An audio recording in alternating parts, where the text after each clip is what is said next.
Entonces, cuando el testículo va migrando, va bajando, él arrastra consigo mismo esta capa de peritoneo y lo normal es que se oblitere y ese peritoneo vuelve a cavidad abdominal. Okay. ¿Qué pasa? A veces, alrededor del 5 al 8% de la población general, esa capa de peritoneo no se oblitera. ¿Qué es obliterar, doctor? O sea, que se corta, Okay. que vuelve a su sitio. Okay. Y entonces queda permanente, queda permeable ese conducto. Ya. Entonces, en cualquier momento que la persona pudiera hacer una fuerza o aumente su presión intraabdominal, Sí.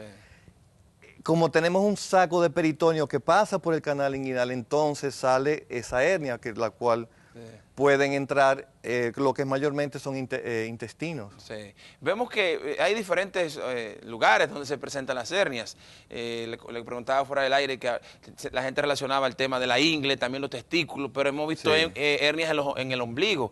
¿En qué Sí. lugar? ¿Esos son los lugares más frecuentes donde se puede presentar en las hernias? Mayormente De las abdominales me refiero. Sí, las de la pared abdominal Sí. las más frecuentes son las inguinales. Sí. Después le siguen las umbilicales y después las femorales, Okay. de donde sale la arteria femoral o la vena femoral Sí. hacia el miembro inferior. Okay. Las hernias umbilicales mayormente salen en niños.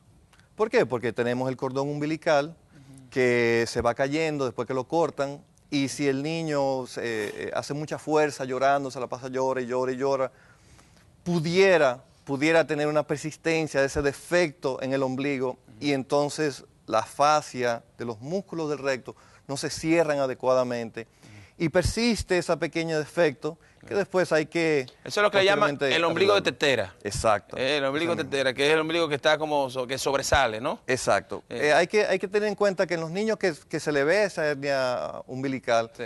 hay que esperar después de los 2 años. Por lo regular, antes de los 2 años se oblitera, se cierra. Sí. Pero si persiste Sí. esa presión intraabdominal, pues se le va a hacer mucho más difícil cerrar y posteriormente hay que corregirlo quirúrgicamente. Vamos a ver si tenemos un video, doctor, una encuesta. Salimos a la calle a preguntarle a los ciudadanos dominicanos qué provoca una hernia. Así que vamos a ver qué piensa el dominicano con respecto al tema.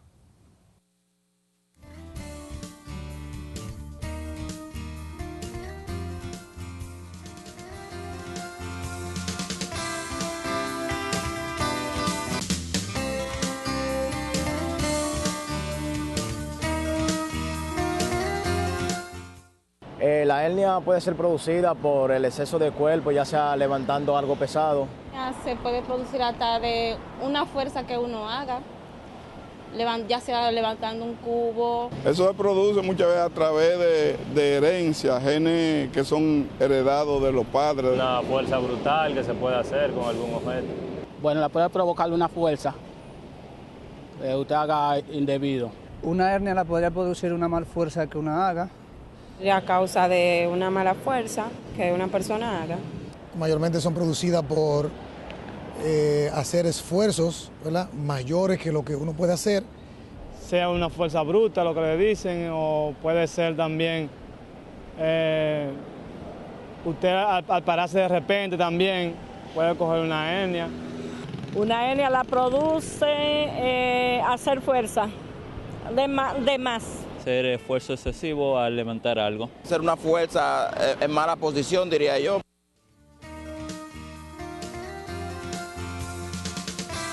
Ahora ahí vimos que la gran mayoría hablaba de hacer una fuerza. Creo que uno habló de la parte genética. No sé si es cierto esto, que algo tenga que ver con algún tipo de herencia genética. Por lo regular la genética no tiene que ver. No tiene que ver con el tema de la hernia. No, eso es algo ya más innato del ser humano que, sí, como te dije, la persistencia del conducto inguinal, que no se oblitera sí, cuando los testículos bajan. Sí.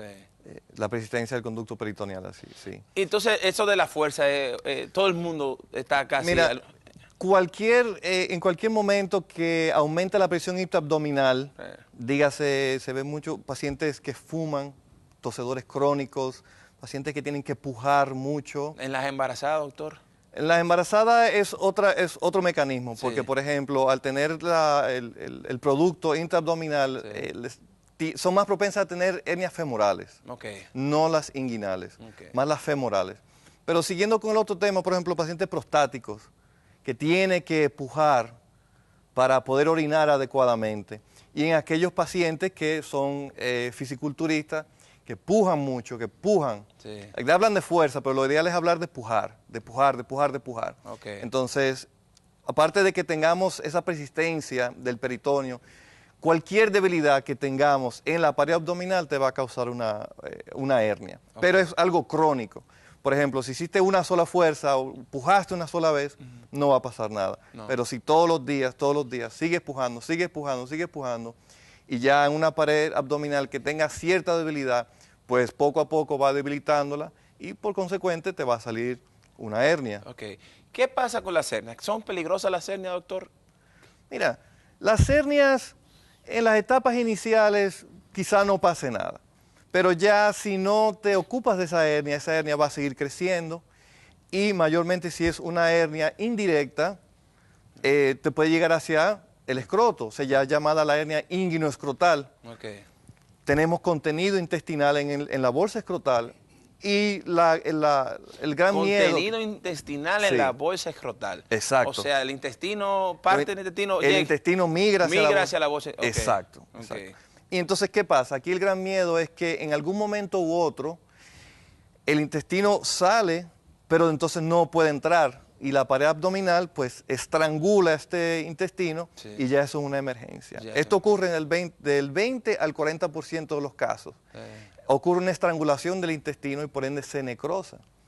Entonces hay que salir corriendo. Y en el caso, porque hablamos del hombre, por el tema del escroto, ¿no? En las mujeres, ¿cómo se presenta este tipo? Mayormente en las mujeres, por ejemplo, no son tan comunes. Okay. Pudieran ser, en las mujeres son más comunes las indirectas también, pero se ven mayormente las femorales.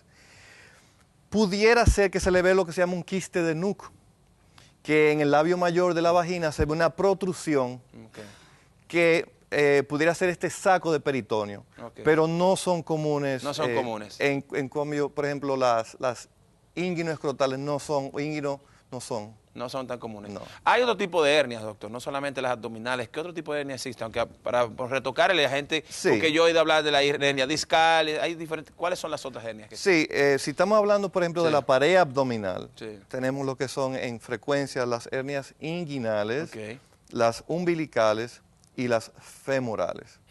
En la pelvis hay otro tipo de hernias que son las obturadores y en la espalda tenemos las hernias que son las hernias de Petit, que son en el triángulo posterior.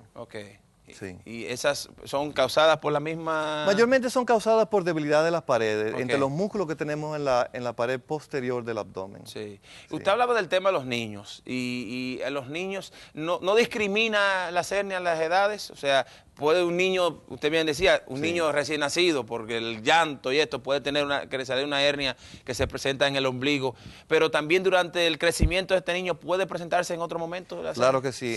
En cualquier edad. Por lo regular, los niños, las madres siempre están muy atentas a los niños que los están bañando y cuando el niño llora, que aumenta la presión intraabdominal, pues la madre se nota que a nivel del escroto le sale algo, o sea, se le infla, se le hincha y por lo regular cuando el niño está tranquilo, está todo bien. Entonces la madre acude con el niño, se le hace un chequeo y muchas de las veces son hernias inguinoescrotales. O sea, esa capa de peritoneo no se oblitera y se queda en el nivel del escroto. Pero eso no es algo, cuando esta protuberación o tu protuberancia no sale, no se queda hacia afuera o de vez en cuando entra o sale. No sé si me explico. Este bultico, ¿no? ¿Se queda ya perpetuamente en el cuerpo hasta que se hace la operación o de vez en cuando entra y vuelve y sale? Por lo regular en los niños, cuando el niño deja de llorar, pues ese saco de peritoneo vuelve a su cavidad normal. Ya en los adultos, cuando tienen una larga historia de tener esta hernia, por lo regular no se devuelve, lo que se llama una hernia con pérdida de domicilio. Que es entonces... una hernia con pérdida de domicilio. Exacto. Significa que la hernia, el contenido intestinal se queda en el área escrotal o fuera de la cavidad abdominal todo el tiempo. Por lo regular esos son pacientes que ya son crónicos, tienen una larga historia. Y ya tienen que hacerse... Operarlo. Ya hay que operarlo. Tenemos una llamada en línea. Buenos días. Hola, buenos días. Aló, yo Hola. para preguntarle al doctor. Sí, adelante, bienvenida. Yo estoy operada hace una hernia y la tengo otra vez. Ok. Ok. Que usted fue operado de una hernia y la tiene de nuevo. La tengo de nuevo, ajá. Ok, la pregunta es que En ¿por el qué le ombligo, salió? debajo del ombligo. Ah, y la pregunta es ¿por qué le salió de nuevo? Ajá. Exacto. Ok. Bueno. Gracias. Ella dice que fue debajo del ombligo. Sí, debajo del ombligo. Bueno, debajo del ombligo sería bueno si fue después de una cirugía, o sea, si fue después de una cesárea o después de alguna cirugía abdominal. Pero vamos a suponer que fue en el mismo ombligo, que tenía una hernia umbilical, se operó y volvió y le salió. Es muy común las recidivas. La literatura habla que las recidivas sin usar una malla protésica, una prótesis, están por encima del 1%. Si se hace una reparación con una malla protésica, están por debajo del 1%, están por el 0.4%. Okay. Pero ¿qué pasa? Para realizar una buena reparación de la hernia tiene que haber dos cosas. Un amplio conocimiento de la anatomía de la región donde vas a operar. Sí. Y la segunda es operar sin tensión. O sea, usar los tejidos que tienes y reparar esta anatomía sin ninguna tensión en lo absoluto. Sí. Y ya el 99.9% de la reparación de las hernias se usa una malla protésica. Sí. Entonces, oye, en 1% de los casos puede que Por vuelva. encima del 1, Por encima del- 1.5, 1.4. Ella tuvo muy mala suerte. Bueno. Digo yo, pues Sí. de 98.5% de los casos no. Pero es muy común. Es muy común. Es muy común ver en la consulta pacientes que ya se operaron y vuelven con una recidiva. En el mismo lugar. En el mismo lugar, sí. Hay que ver, por ejemplo, si esa paciente se cuidó también, si es una paciente que tiene comorbilidades, Sí. si se puso, por ejemplo, hay que educar al paciente. El paciente después de operar no puede hacer fuerza, tiene que cuidarse, tiene que cuidar su alimentación. Sí. O sea, Sí, sí. que tiene que tener unos cuidados importantes. Claro Doctor, tenemos una llamada. Buenos días. Sí, Hola, buenos días. Me gustaría saber, Sí, adelante. sí, bueno, me gustaría saber si la hernia anguinal directa afecta la erección del hombre. Ok, muchísimas gracias. Una buena llamada. Sí, mira, es una muy buena pregunta. Él estaba hablando de la hernia inguinal Sí, directa, ¿verdad? Tenemos que saber que la hernia inguinal directa, la directa no llega hacia el escroto. Por lo regular, la hernia inguinal directa es la hernia que le sale al paciente que es tosedor crónico, que aumenta que puja mucho. Y no tiene que ver y no afecta la virilidad o la erección en el hombre. ¿Y la otra? La indirecta tampoco. La indirecta tampoco. Ninguna. Ninguna de las dos tiene que ver con la... Ok. Una última llamada. Buenos días. Buenos días. Sí, ¿de dónde nos habla? De Los Minas. Ah, bienvenida, adelante. No, yo quiero preguntarle al doctor que mi papá orina mucho, pasa la noche orinando. Esa es la pregunta. Ok. Muy bien. Ok, aquí lo importante es que saber, por ejemplo, si orina mucho en volumen o en frecuencia. Por lo regular, si el paciente se queja de que va mucho al baño a orinar, por lo regular es mucho en frecuencia y debe chequearse la próstata. Debe ir a donde su urólogo y chequearse la próstata. Esos son síntomas y signos de aumento, ¿Algún problema? de aumento del tamaño de la próstata, porque no logra vaciar la vejiga adecuadamente. Así es. Y tiene que entonces ir varias veces al baño a orinar. Eso es importante, ese chequeo. Doctor, por último, ¿cuáles son los tratamientos para la hernia? ¿Qué se hace para tratar hernias? Mira, la hernia se puede tratar abierta, en cirugía abierta o cirugía laparoscópica. Okay. Pero siempre lo que tenemos presente en 99.99 de los casos es poner una malla protésica. Es una prótesis, una malla de polipropileno en conjunto con otro material que es ácido poliglicólico, que un 60% de esta se absorbe, pero otro 40% se queda en el sitio anatómico, produce una fibrosis, endurecimiento del tejido, en conjunto con la reparación de los tejidos autólogos, donde no permite de que se debilite la pared y posteriormente salga el contenido intraabdominal. Y en otros casos también, o sea, tú puedes también hacer una reparación con tejido autólogo sin usar una malla. Ya entonces se implementan varias técnicas donde son muy buenas, pero te toman mucho más tiempo.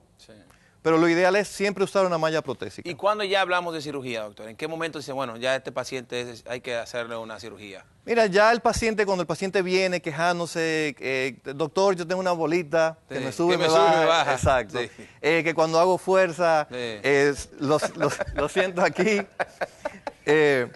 Por lo regular, sí. Ya ese Sí. paciente, ya cuando él se la siente, debe ser sometido a un procedimiento quirúrgico para prevenir que se le encarcere. Sí, ya lo O y sabe. posteriormente se estrangule. De verdad que, doctor, muchísimas gracias por estar con nosotros. ¿Cómo Doctor Giancarlos Contreras está en Centro Médico Corominas Pepín y en Centro Médico Herrera. Los teléfonos ya están en pantalla. El doctor Giancarlos Contreras para que usted lo visite y haga cualquier pregunta, cualquier situación que tenga con respecto a este tema, cualquier otro tema relacionado con su especialidad, usted pueda visitarlo. Doctor. Muchísimas Gran gracias. placer, doctor. Gracias por explicarnos y entender un poquito esto de las hernias, que tanto los dominicanos hablamos mucho de hernias. No voy a levantar eso porque me sale una hernia. Y conocemos de eso. Y por ejemplo, en la encuesta hablaba, el 99% habló de que es por una fuerza, ¿no? Por el hacer fuerza. Y usted hablaba de tanto es por pujar, ¿no? Por el empuje. Sí. Así es que qué bueno que pudimos aprender en el día de hoy sobre esta enfermedad. Nos vamos a la pausa, señores. Cuando regresemos, el doctor Wilfredo Mañón nos acompaña. No se vaya.